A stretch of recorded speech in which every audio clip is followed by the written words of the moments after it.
सीधे पहुंचे हैं, श्री राधा वल्लभ लाल जी का दर्शन किया। आहा, क्या छवि! श्री राधा वल्लभ लाल जी की मधुर मुस्कान, रूप माधुरी देख करके हरिराम व्यास जी तो मानो जैसे बिक गए उन पर ही। लेकिन कई बार बंधुओं, ठाकुर जी से ज्यादा आचार्य के दर्शन की इच्छा चित्त में रहती है। इसको गलत नहीं मानिएगा, ये गलत नहीं है, क्योंकि ठाकुर की झांकी कराने वाले आचार्य हैं ना, हमारे चित्त को शुद्ध करने वाले आचार्य हैं ना। तो कभी कभी ठाकुर से ज्यादा आचार्य के दर्शन की इच्छा प्रकट हो जाए तो इसमें कोई दोष नहीं है। हम तो उस भारत के निवासी जहां सहजोबाई, पहली महंत भारत की महिला महंत, महिला संत भारत की, उनका नाम था सहजोबाई। वो अपने पद में क्या कहती हैं? मैं गुरु ना बिसारूं, मैं गुरु ना बिसारूं, पर राम तज डारूं, मैं गुरु ना बिसारूं। मैं गुरु को नहीं भूल सकती, भले ही मैं राम जी को छोड़ दूं, मैं गुरु को नहीं छोड़ सकती। उनके लिए ठाकुर जी प्रकट हो गए। इस पद के बाद ठाकुर जी को प्रकट होना पड़ा। अरे सहजो, तू क्या गाती है? मैं गुरु ना बिसारूं, राम तजदा, मतलब मुझे छोड़ देगी, गुरु को नहीं छोड़ेगी। मेरी वजह से तेरा जन्म हुआ, मेरी कृपा से तुझे आंखें मिली, कान मिले, नाक मिली, जीभ मिली, हाथ मिले, पैर मिले, बुद्धि मिली, सब कुछ मैंने तुझे दिया और तू अभी भी गुरु का गुणगान गाती है। सहजोबाई कहती हैं, आपने आंख दी, नाक दी, कान दिए, जीव दी, बुद्धि दी, शरीर दिया, हाथ दिए, पैर दिए, पर इन सब से धर्म कैसे किया जाए ये तो गुरु ने सिखाया। आपने तो केवल शरीर दे दिया। और रही बात, ये आप बहुत देर से कह रहे हो मैंने आंख दी, नाक दी, हाथ दिए, पैर दिए, ये तो आपने रावण को भी दिए थे, पर क्यों स्त्री का हरण किया उसने? क्योंकि गुरु नहीं थे जीवन में। ये तो आपने कंस को भी दिया था, पर उस कंस ने क्यों अपनी बहन के साथ दुराचार किया? क्योंकि गुरु नहीं थे जीवन में। ये सब तो आपने हिरण्यकश्यप को भी दिया था, पर क्यों अपने पुत्र, अपने ही रक्त प्रहलाद को मारने के लिए उतारू हो गया? क्योंकि उसके पास भी सदगुरु नहीं थे। ये सब आपने सहजों को दिए, पर इन सब से कल्याण हो रहा है सहजों का। क्यों? क्योंकि सदगुरु मेरे पास है। इसलिए मैं राम विसारूं, पर गुरु ना विसारूं, राम तज डारूं। मैं गुरु को नहीं छोड़ सकती। बहुत ऊंची स्थिति है, उस स्थिति में पहुंचना ही बहुत मुश्किल है। हरिराम व्यास जी पहुंचे, और लेकिन राधा वल्लभ जी के दर्शन हुआ, उनके मन का उतावलापन, मुझे हितरवंश महाप्रभु का दर्शन करना है। कहने लगे मुझे महाप्रभु जी के दर्शन कराओ, हरिवंश महाप्रभु के दर्शन कराओ। तो किसी ने कहा वो तो प्रसाद बना रहे हैं, अभी ठाकुर जी का भोग सिद्ध कर रहे हैं, मुझे अभी मिलना है, मैं इतनी दूर से चल के ओरछा से आया हूं, अभी मिलना है। किसी ने जाकर के महाप्रभु जी से कहा बहुत परेशान हो रहे हैं, क्या करें? बोले उनको यहीं बुला लाओ रसोई में। रसोई घर के बाहर आकर के जैसे हरिराम व्यास जी बैठे, तो उस समय हितरवंश महाप्रभु कुछ बना रहे थे ठाकुर जी के प्रसाद के लिए। जैसे ही आकर के बैठे हरिराम व्यास जी, तुरंत महाप्रभु जी ने जो अग्नि जल, अब देखिए छोटी छोटी क्रिया कितना बड़ा संकेत करती है, ध्यान से सुनना। जो लकड़ी अग्नि में, चूल्हे में लगी हुई थी, उस अग्नि को बुझाने लगे हरिवंश महाप्रभु, और पतीला कपड़े से पकड़ के नीचे उतारने लगे। तो हरिराम व्यास जी बोले आपने चूल्हा क्यों बुझा दिया और ये पतीला आपने नीचे क्यों रख दिया? भाई तुम्हारी शंकाओं का समाधान करना है, तुमसे बात करनी है, तुम प्रश्न करोगे, उनका उत्तर देना है, और तुम्हारे उत्तर देते समय मैं प्रसाद कैसे बनाऊंगा? तो फिर अब देखिएगा, ये बात सुनने की, सब लोग इधर देखो, इधर देखो, यहां देखो, काम की बात पे तो इधर उधर देखने लगते हो आप।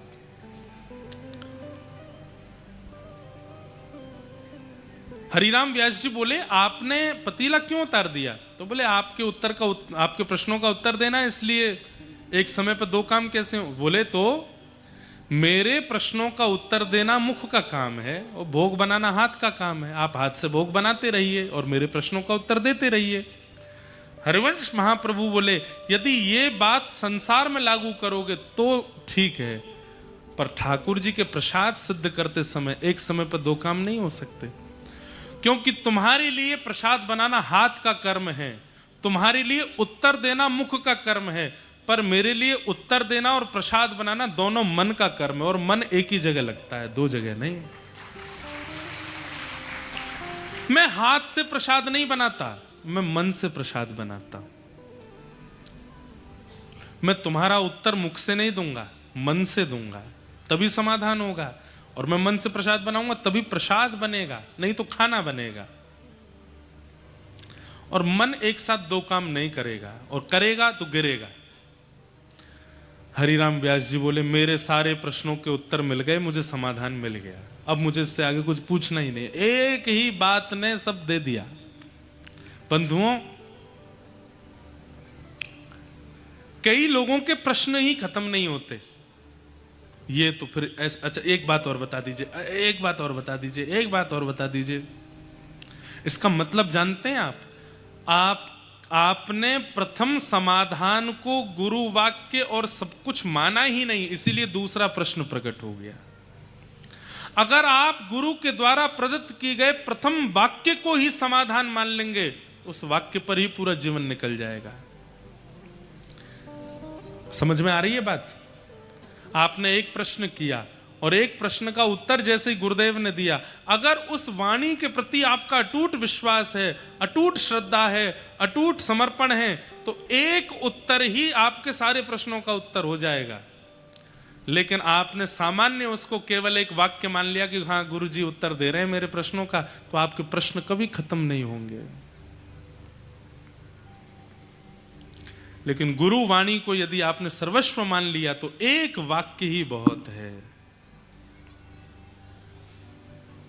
रैदास जी की दीक्षा कैसे हुई थी पता है आपको?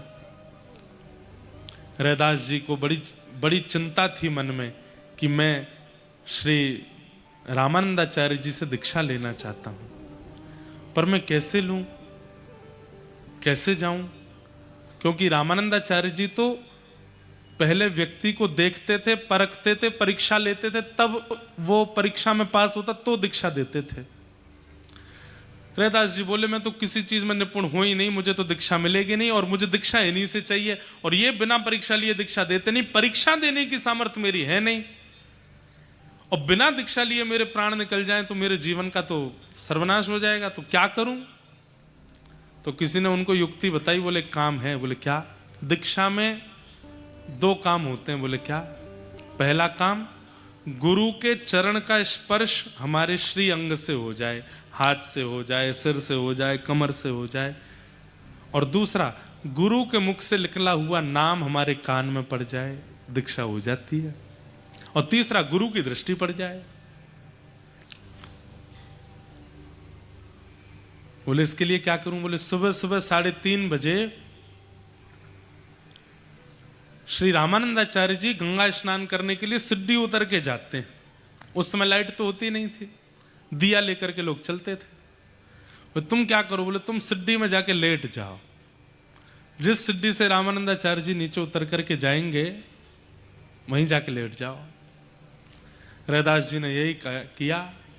जैसे ही लेटे जाकर के, रात्रि का समय, रात भर लेटे रहे। सुबह सुबह 3:30 बजे श्रीमद रामानंदाचार्य जी महाराज जैसे ही नीचे उतर के जाने लगे, तो अब भाई पैर के नीचे कुछ आ जाए तो उछल तो जाएंगे ही हम। तो सिड्डी उतर रहे थे, सिड्डी उतरते उतर जैसे ही पैर धरा, पैर के नीचे अनुभव होते ही वो तो एक सिड्डी नीचे उछले और मुख से शब्द निकला, राम राम राम राम राम राम। चरण स्पर्श होते ही गुरु आश्रित हो गए और राम राम राम मुख से निकलते रैदास जी को नाम मिल गया। बस वहीं प्रणाम करके रैदास जी भागे, बोले हो गई मेरी दीक्षा संपन्न हुई। और केवल इतने मात्र से ही राम नाम जो प्राप्त हुआ, रैदास बन गए वो। केवल एक वाणी, एक वाक्य, एक सामान्य शब्द गुरु का अगर संपूर्ण समर्पण से स्वीकार कर लिया जाए, सारे समाधान उस एक वाक्य से हो जाते हैं। वही रैदास बन गए। हरिराम व्यास जी बोले, मैंने तो सोचा आंख नाक हाथ पैर वाले ठाकुर जी होंगे, पर ये तो शालिग्राम जी है, इनके लिए क्या गाऊं? पद तो उनके लिए गवते हैं जिनके नेत्र हों, जिनकी नासिका हो, जिनके होठ हों, जिनके हाथ हों, जिनके पैर हों। अब शालिग्राम जी तो गोल गोल गोल हैं, इनके लिए क्या गाऊं? प्रणाम करके हरिराम व्यास जी तो चले गए, लेकिन वेदना दे गए गोपाल भट्ट जी को। और इतनी वेदना हुई, अपने शालिग्राम जी के सामने बैठ करके गोपाल भट्ट जी कहने लगे, आपकी आंख क्यों नहीं है, आपके हाथ क्यों नहीं है, आपके पैर क्यों नहीं है, आपका रूप स्वरूप क्यों नहीं है?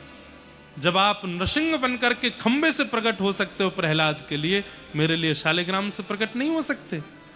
इतनी वेदना में रोए रात भर श्री गोपाल भट्ट गोस्वामी कि जैसे ही प्रातःकाल होते ही यमुना स्नान करने के लिए गए, लौट करके आए तो क्या पाया? शालिग्राम भगवान को सुलाते समय जो चादर उड़ाई थी रात को, वो चादर ऐसे,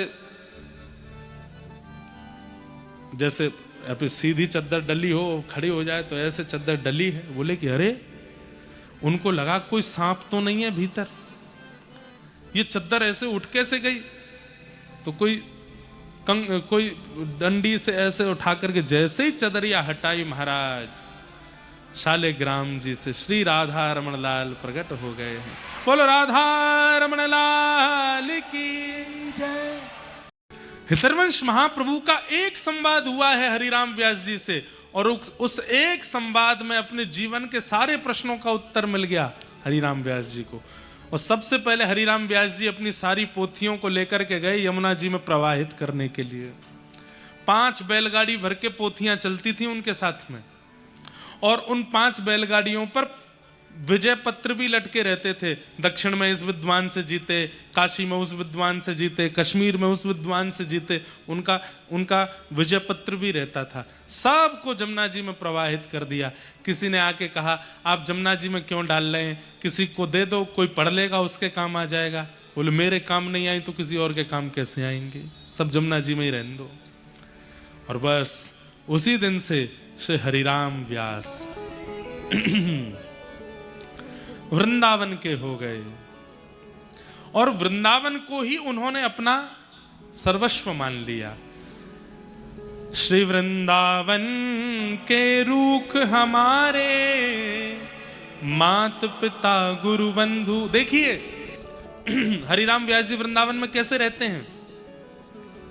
अगर कोई प्रेरणा ले सके तो ले लो। वृंदावन के बड़े बड़े वृक्षों को उन्होंने अपना परिवार बना लिया, और केवल माना नहीं, वास्तविकता में परिवार मान ही लिया। ये पेड़ जो राधा वल्लभ जी के बगल में है, ये कौन है? बोले ये हमारे पिताजी हैं। राधा वल्लभ जी के उस तरफ वाला पेड़ ये हमारी माता जी हैं। राधा रमन जी के द्वार पर जो पेड़ है ये कौन? ये हमारे चाचा जी हैं, ये हमारे फूफा जी हैं, ये हमारी बुआ जी हैं, ये मेरी बहन है, ये मेरा भैया है, वो हैं। इस प्रकार वृंदावन के सारे वृक्षों को ही अपना परिवार बना लिया। और हर दिन जब उस मार्ग से निकलते तो पेड़ों से ही हाथ जोड़ते हुए प्रणाम, और फूफा जी ठीक हो, सब आनंद मंगल, सब प्रसन्न हैं, चलो थोड़ा आपको जल पिला देते हैं। और पिताजी महाराज आप ठीक हो, आपकी कृपा से राधा वल्लभ जी कृपा करेंगे। वृंदावन के